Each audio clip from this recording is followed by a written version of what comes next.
Hello students, welcome to study in finite. आज हम पढ़ेंगे application of trigonometry. Already trigonometry हमने पढ़ लिया है, उसके बेसिक कॉन्सेप्ट, उस पर हमने कई सारे एग्जांपल भी कर लिए हैं। आज पढ़ेंगे एप्लीकेशन ऑफ ट्रिग्नोमेट्री। ठीक है, अब देखो, मान लो ये कोई टॉल टावर बिल्डिंग है। ठीक है,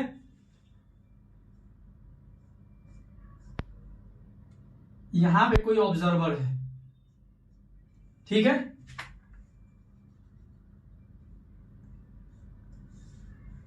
ऐसे। ठीक है, यहां पे क्या है, ऑब्जर्वर का आई है। ठीक है, क्या ऑब्जर्वर का आई यहां पे है, ये टॉल टावर बिल्डिंग है। ठीक है,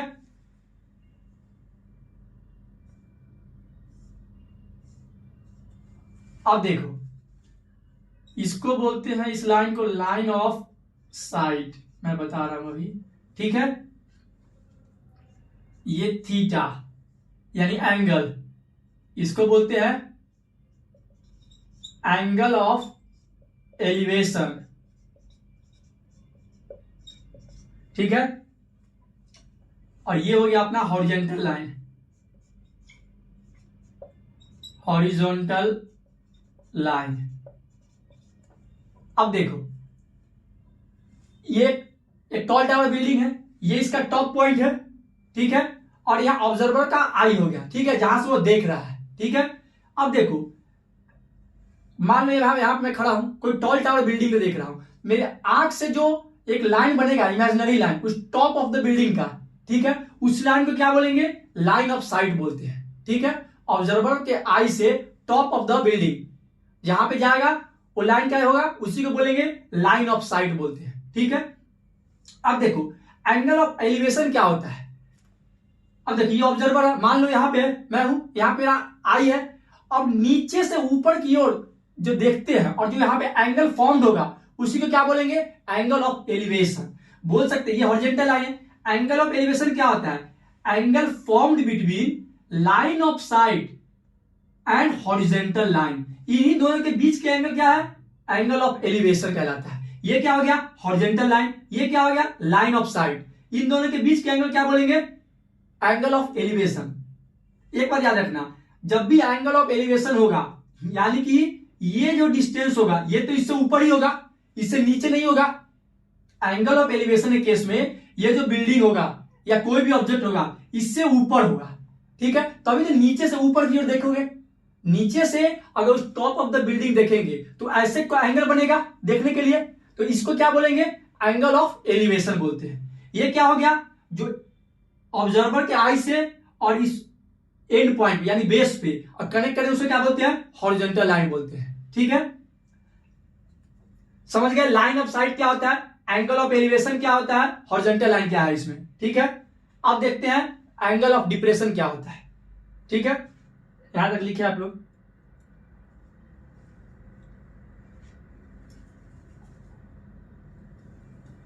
अब देखो, एंगल ऑफ डिप्रेशन क्या होता है।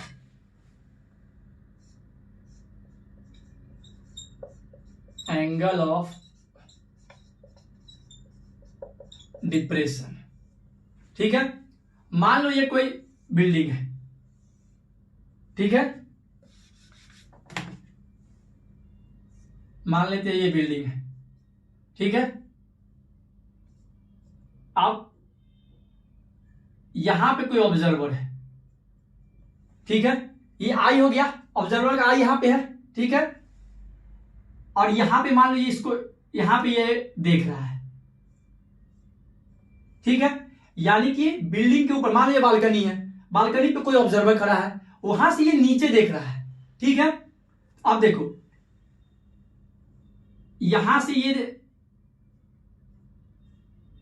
ये पैरेलल लाइन बोल सकते हैं। ये जो नीचे का लाइन हॉरिजॉन्टल लाइन, उसके पैरेलल लाइन एक आ जाएगा। ये क्या है, ये हॉरिजॉन्टल लाइन है, हॉरिजॉन्टल लाइन। ठीक है, और ये क्या है, देखो, ऑब्जर्वर का आई, और जिधर वो ऊपर देख रहा था तो ऊपर था, ऐसे था इसमें, इस केस में। मान लो ऑब्जर्वर का आई यहां पे था तो नीचे से ऊपर देख रहा था, that means line of site ऐसे जा रहा था, ठीक है। अब ऊपर से नीचे देखना है तो अब लाइन ऑफ साइट क्या ऐसे हो जाएगा, ये लाइन क्या होगा, जहां देख रहे हैं वहां पे जो लाइन बनेगा इमेजिनरी वो क्या होगा, अब इस केस में ये हो जाएगा line of site, line of site. अब देखो एंगल ऑफ एलिवेशन में क्या था, नीचे से ऊपर देखते थे तो ये जो एंगल क्रिएट होता है यही एंगल ऑफ एलिवेशन होता था।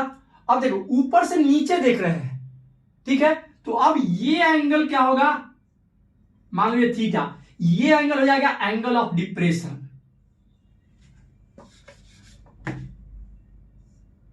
ये क्या हो जाएगा, एंगल ऑफ डिप्रेशन, ठीक है। यानी कि ये ध्यान रखना, ये एंगल ऑफ डिप्रेशन नहीं है, ये हॉरिजॉन्टल लाइन जो इसके पैरेलल एक हॉरिजॉन्टल लाइन आएगा, ये हॉरिजॉन्टल लाइन और लाइन ऑफ साइट के बीच का एंगल जो नीचे की ओर देख रहे हैं वो क्या है, एंगल ऑफ डिप्रेशन। और ये क्या था, मान लो, ठीक है, ये एंगल, ये लाइन ऑफ साइट था और ये हॉरिजॉन्टल लाइन था, यानी अब नीचे से ऊपर देख रहे हैं उसको क्या बोलते हैं, angle of elevation, angle of elevation. Major difference समझ गया कि एंगल ऑफ एलिवेशन कब बोलेंगे, अब देख, और एंगल ऑफ डिप्रेशन कब बोलेंगे। इसमें मैंने क्या बताया था, जब भी एंगल ऑफ एलिवेशन आएगा तो जिससे हम देख रहे हैं वो ऑब्जर्वर से ऊपर ही होगा, लेकिन डिप्रेशन के केस में क्या है, जो तुम देख रहे हो वो नीचे होगा ऑब्जर्वर से।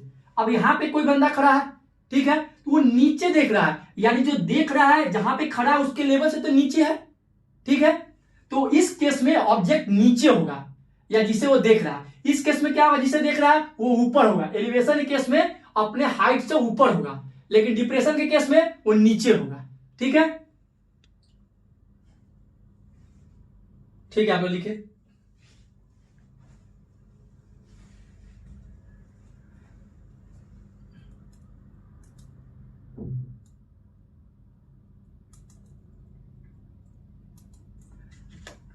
अब बेसिक कुछ एंगल्स का वैल्यू देख लेते हैं जो हमें जरूरत पड़ेगी। ट्रिग्नोमेट्री में हमने एंगल्स पढ़ा था, 0 डिग्री, 30 डिग्री का, 45 डिग्री का, ठीक है, 60 डिग्री का, 90 डिग्री का, वो हमें याद होना चाहिए। और ट्रिग्नोमेट्रिक रेशियो, ट्रिग्नोमेट्रिक रेशियो कैसे करते थे, जैसे मान लो पाकिस्तान, भूखा, प्यासा, हिंदुस्तान, हरा भरा, ठीक है। तो साइन थीटा क्या होता था, sine theta perpendicular upon hypotenuse. Cos theta क्या होता था, base upon hypotenuse. Tan theta क्या होता था, परपेंडिकुलर अपॉन बेस। और इसको रिवर्स कर देते थे तो कॉसेक थीटा, यानी हाइपोटेनस अपॉन बेस क्या हो जाएगा, कॉसेक थीटा। ये क्या हो जाएगा, सेक थीटा उल्टा कर देंगे तो hypotenuse upon base sec theta हो जाएगा। कॉट थीटा क्या हो जाएगा, इसको भी रिवर्स कर देंगे, बेस अपॉन परपेंडिकुलर, तो ये क्या आ जाएगा, कॉट थीटा। ये रेशियो में आना चाहिए, ठीक है। और कुछ एंगल्स का वैल्यू आना चाहिए, जैसे tan 30 क्या होता है, tan 45 क्या होता है, 60 डिग्री पे साइन का 30 पे क्या वैल्यू होता है, ये याद होना चाहिए, ठीक है। मैं बेसिक बता दे रहा हूं, साइन, कॉस, tan, कॉसेक, सेक, कॉट, ठीक है। 0 degree, 30 degree, 45 degree, 60 degree and 90 degree. अब देखो साइन 0 का वैल्यू 0, 30 का हाफ, 45 का 1/√2, 60 का √3/2, 90 का 1, ठीक है। 0, 1/2, 1/√2, √3/2, 1। इसी को उल्टा लिख देंगे तो क्या आ जाएगा, कॉस का वैल्यू आ जाएगा, यानी 1√3/2, 40, इसको उल्टा लिख देंगे, ये भी आ जाएगा 1/√2, फिर 1/2, फिर 0, ठीक है। tan थीटा क्या होता है, sine theta by cos theta, divide कर दो, ये क्या आ जाएगा 0। tan 30 फिर ये इसको डिवाइड करेंगे तो √3 आ जाएगा, tan 40 का 1 आ जाएगा, tan 60 सॉरी ये 1/√3 होगा, और ये √3 हो जाएगा, ये 1/0 करेंगे is not defined, not defined, ठीक है। कॉसेक 0 क्या हो जाएगा, साइन का उल्टा कर देंगे तो कॉसेक आ जाएगा तो 0। 30 ये 1/2 है तो ये क्या आ जाएगा 2 हो जाएगा। ये 1/√2 तो उल्टा हो जाएगा इसका √2। ये √3/2 तो 2/√3 हो जाएगा। ये 1 तो ये 1 हो जाएगा। ठीक है, सेक थीटा कॉस का उल्टा कर देंगे, 1 का तो 1 ही हो जाएगा। ये 2/√3 हो गया, उल्टा कर देना, ये √2 हो गया, ये 2 हो गया। ठीक है, 0 का उल्टा तो सॉरी सेक है ना, हाँ तो कॉसेक क्या सेक क्या होता है 1/cos होता है, तो 1/cos करेंगे तो 1/0, तो ये इंफिनिटी चेंज कर जाएगा, दैट इज नॉट डिफाइंड। ठीक है, अब देखो कॉट tan का उल्टा कर दो, तो tan का tan थीटा क्या होता है, tan थीटा होता है 1/cot थीटा। तो tan 0 का वैल्यू क्या है, तो cot थीटा क्या हो जाएगा 1/tan थीटा।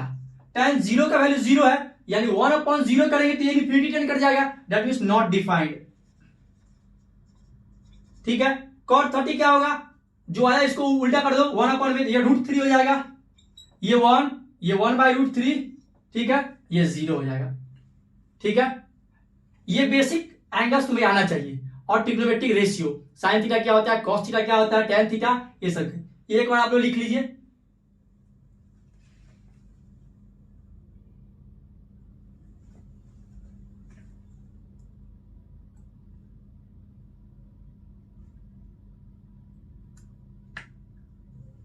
अब कुछ एग्जाम्पल करते हैं।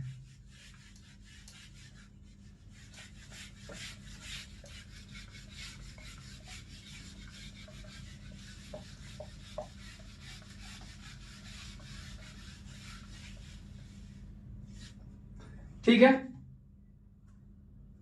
एक कोई टॉल टावर है, ठीक है,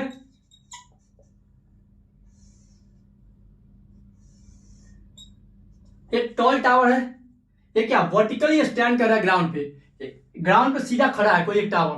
ठीक है, from a point on the ground, यानी ग्राउंड से, ठीक है, जहां पे खड़ा ये भी हॉरिजॉन्टल पे ही होगा, यहां पे ये भी खड़ा है, बोल रहा है ग्राउंड के कोई भी पॉइंट से, ठीक है, which is 15 मीटर अवे, यानी इस पॉइंट से ये डिस्टेंस कितना दे दिया 15 metre, 15 metre away from this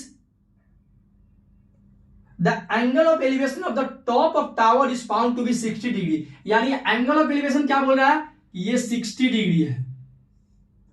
ये क्या बोल रहा है, एंगल ऑफ एलिवेशन 60 डिग्री। ठीक है, find the height of the tower, ये हाइट मुझे बताना है। ये क्या बोल रहा है, कोई एक टॉल टावर है जो कि वर्टिकली ग्राउंड पे है, ठीक है, खड़ा है सीधा, वो बोल रहा है कि कोई भी पॉइंट इसके बेस से, सॉरी ग्राउंड से कोई भी पॉइंट ले लो, ठीक है, उससे एंगल ऑफ एलिवेशन क्या दे दिया, टॉप ऑफ द टावर से 60 डिग्री, तो बताना है कि ये टावर का हाइट कितना होगा।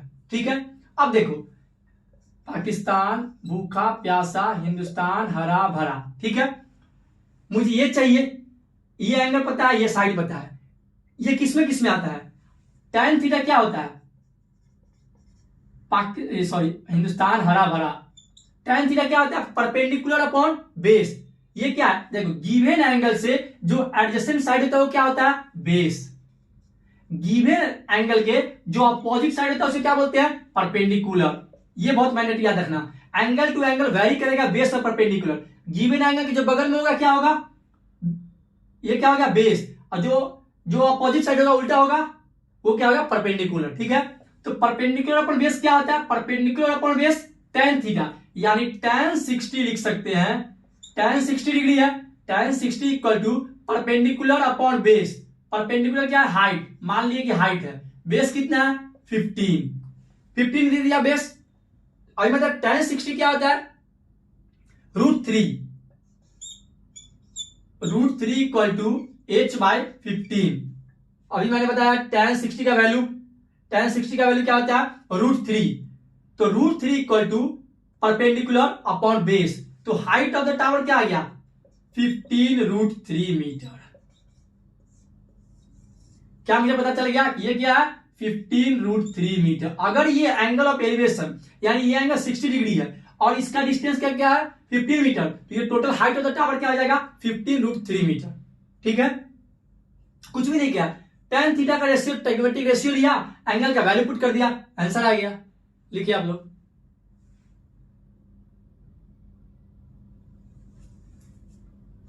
एक और एग्जांपल करते हैं।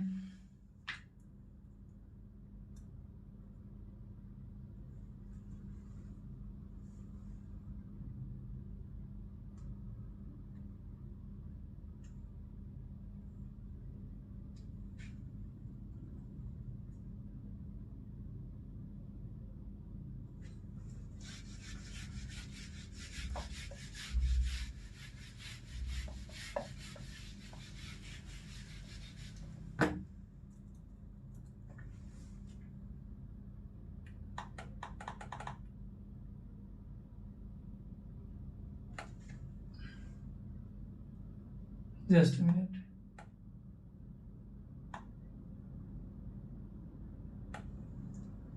अब देखो, an observer is 1.5 metre tall. कोई एक ऑब्जर्वर है, ठीक है, कोई एक ऑब्जर्वर ले लो। ये कितना है, इसका हाइट दे दिया 1.5 मीटर टॉल। ठीक है, is 28.5 metre away from chimney. ठीक है, ये क्या बोल रहा है,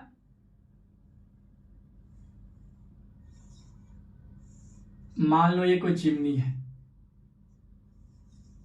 ठीक है, ये बोल, देखो मैंने क्या बताया, ऑब्जर्वर के आई से, ऑब्जर्वर के आई से जो ये डिस्टेंस होगा इसके बेस तक, उसी को क्या बोलते हैं, हॉरिजॉन्टल लाइन। ऑब्जर्वर के आंख से जो सीधा जाएगा, सीधा लाइन आएगा, वो होता है हॉरिजॉन्टल लाइन, उसके पैर से नहीं, एंड ऑब्जर्वर के आई से होना चाहिए। ठीक है, अब देखो कितना मीटर डिस्टेंस पे है, 28.5 मीटर। अब देखो ये यहां पे नहीं हो सकता था, क्यों, क्योंकि ये हॉरिजॉन्टल लाइन, ये डिस्टेंस किससे मेंटेन ये करते हैं ना, मेजर करते हैं ऑब्जर्वर के आई से। यानी अब ये डिस्टेंस कितना दे दिया, 28.5 मीटर। ठीक है, और बोल रहा है angle of elevation to the top of chimney from her eye is 45 degree. यानी ये जो खड़ी है इससे एंगल ऑफ एलिवेशन कितना दे दिया, 45 डिग्री। ठीक है, what is the height of the chimney बताना है। ठीक है, हाइट ऑफ द चिमनी बताना है, टोटल हाइट कितना होगा। ठीक है,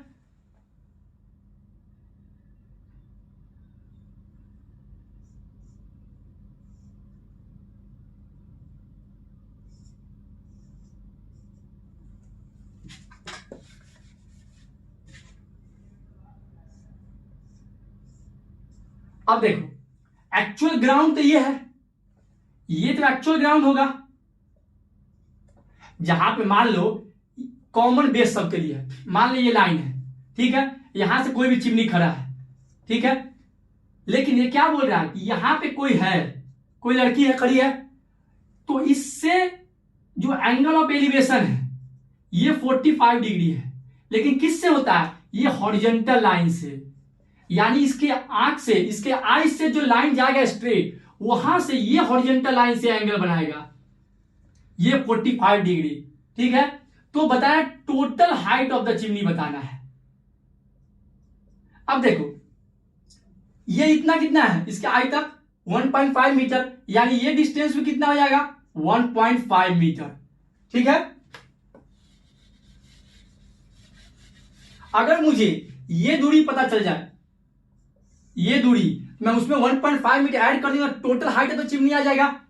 देखो ये मेन समझे, ग्राउंड से 1.5 मीटर ऊपर की हॉरिजॉन्टल लाइन लिए, क्योंकि इसका आई का ये बोल दिया, इसका ये हाइट ऑफ द गर्ल कितना है 1.5 मीटर, यानी कि ये जो हॉरिजॉन्टल लाइन बनेगा इसके 1.5 मीटर ऊपर से बनेगा हॉरिजॉन्टल लाइन। क्यों, हॉरिजॉन्टल लाइन कैसे बनता है, आइस से जो लाइन जाता है स्ट्रेट, उससे बनेगा हॉरिजॉन्टल लाइन। यहां अभी ये हॉरिजॉन्टल लाइन नहीं लेंगे, ये क्या होगा, ये डिस्टेंस दे दिया कितना ऊपर, अब जो ये लाइन जो है ये इसके ऊपर से आया, तो अब जो हम यहां से हाइट निकालेंगे ट्रिग्नोमेट्रिक रेशियो से, ये मेरा यहां से यहां का डिस्टेंस आएगा, क्योंकि मैं राइट एंगल ट्रायंगल क्या बन रहा है, ये ऐसे बन रहा है राइट एंगल ट्रायंगल। ठीक है, यहां से यहां, फिर यहां से यहां से यहां, यानी जो हाइट आएगा ये हाइट आएगा, उसमें 1.5 जोड़ना पड़ेगा total height of the chimney पता करने के लिए। ठीक है, अब देखो tan थीटा क्या होता है, tan 45, एंगल वैसे कितना दिया 45 degree, tan 45 equal to angle के बगल वाला क्या हो गया एडजेसेंट, बेस, एंगल के अपोजिट परपेंडिकुलर, यानी परपेंडिकुलर अपॉन बेस, परपेंडिकुलर क्या है मुझे नहीं पता, मान लेते ये x है, ठीक है x मान लेते हैं, ये टोटल हाइट होगा,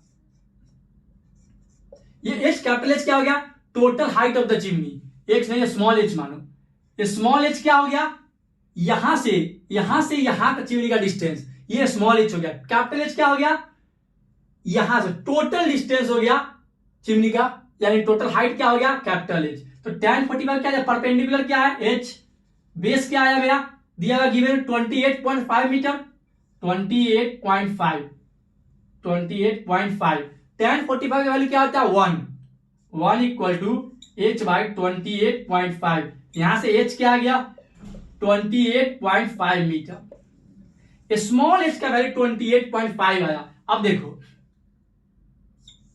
ऐसे दो पार्ट में था, ये कितना आया 28.5 और ये हाइट कितना दिया, जो गर्ल का हाइट है वही तो ये हाइट होगा ना, क्योंकि यहां से सिमने हॉरिजॉन्टल लाइन है, बेस से जो ये डिस्टेंस होगा वही सेम डिस्टेंस होगा, दैट मींस ये 1.5, ये टोटल हाइट है तो चिमनी क्या हो जाएगा फिर capital H equal to small h plus 1.5, कितना आया 28.5 प्लस 1.5 यानी 30 मीटर। ठीक है, कितना आ गया 30 मीटर, आंसर चेक कर लेते हैं। ठीक है 30 मीटर, समझ गया, कुछ भी नहीं किया, बस यहां पे आई का डिस्टेंस दे दिया कि 1.5 मीटर एबव है, अब वहां से एंगल ऑफ एलिवेशन दे दिया, हॉरिजॉन्टल निकाल दिया, तो ये हाइट निकल गया ट्रिग्नोमेट्रिक रेशियो से, उसमें ये हाइट ऐड कर दिया तो टोटल हाइट ऑफ चिमनी निकल गया। ठीक है,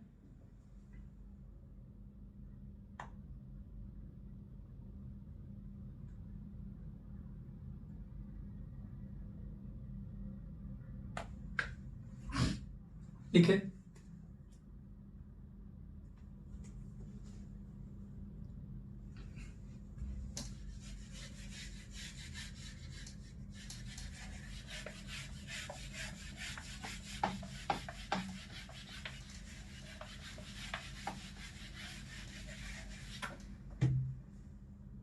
एक और एग्जांपल करते हैं।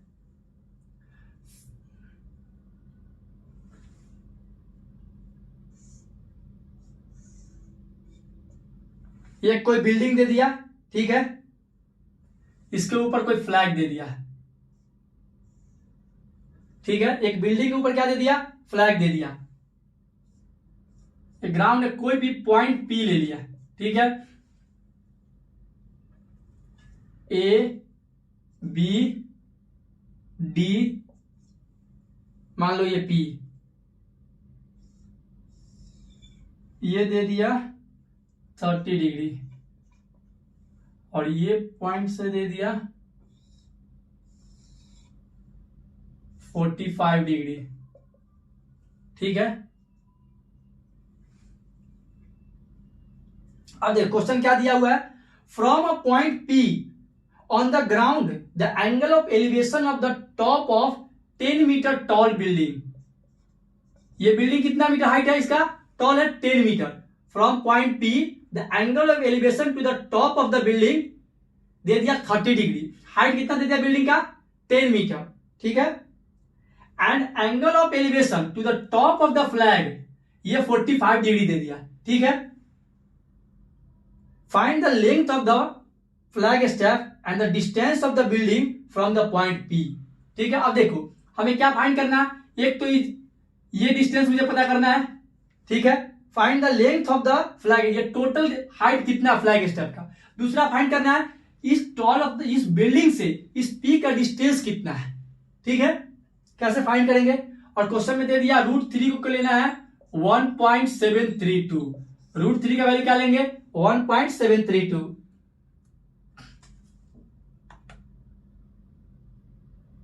जस्ट सेकंड,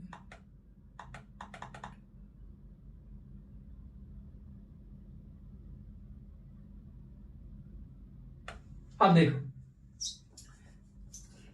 पहले इसके लिए सोचो, PAB ट्रायंगल में ये राइट एंगल ट्रायंगल बनेगा, ठीक है, यानी इस पे ये मुझे पता है और एंगल ऑफ एलिवेशन पता है, ये निकल सकता है।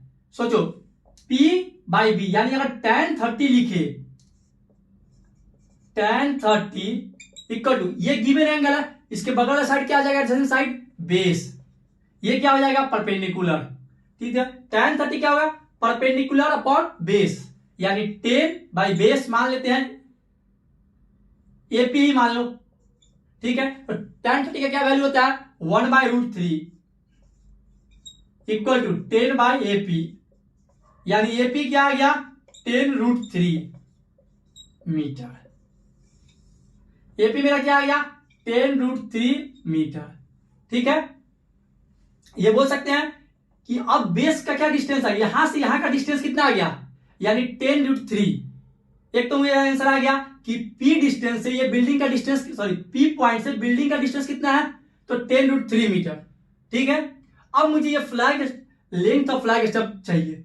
अब देखो ये मुझे पता है, ये साइड पता है, इसका ये पोर्शन पता है, ठीक है, और एंगल ऑफ एलिवेशन मुझे दे दिया है फ्लैग स्टब का। कैसे करेंगे, ट्रिग्नोमेट्रिक रेशियो लगाएंगे, तो इतना आप लोग लिखे,